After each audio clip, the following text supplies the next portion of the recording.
Sinuspinde at pinagmulta ng 100,000 piso ang MPBL player na si Jeremy Mahinay matapos ang hindi ho kaayang-aya at talaga naman di kaaya-aya ito na flagrant foul.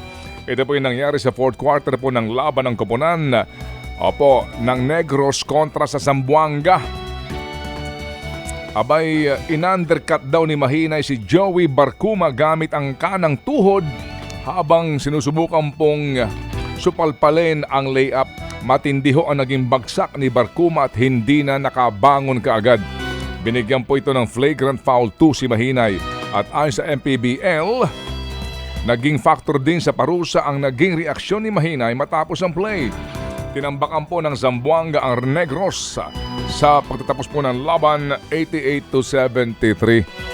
Hindi ho uubra sa ganyan. Sa basketball yung ganyan po. Maging sa anuman pong sport, no? Yung antangka mo na manakit.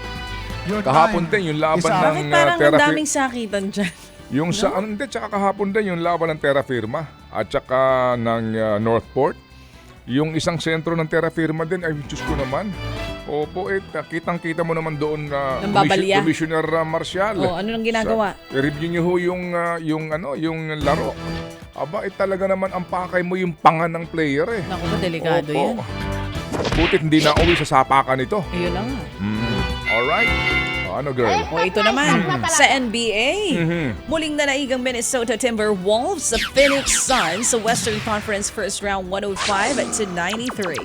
X-Factor si Jaden McDaniels para sa Wolves matapos magtala ng career-high 25 points.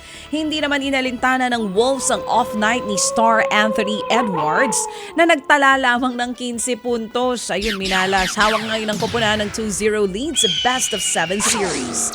Lilipat na sa Phoenix ang serye para sa Game 3 at Game 4. Kahapon nung nanonood nga ako ng laro, nung ipinasok yung player, sabi ko mananakit na naman ito. Yung nga.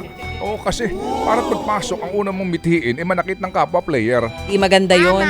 Sa isa pang laro, abay tinabla po ng Dallas Mavericks ang serye kontra sa LA Clippers matapos nga pong manalo sa Game 2, 96-93. Nagbalik nga po sa line-up si Clippers star Kawhi Leonard sa unang pagkakataon po ngayong buwan matapos mawala po ng dahil sa kanyang injury.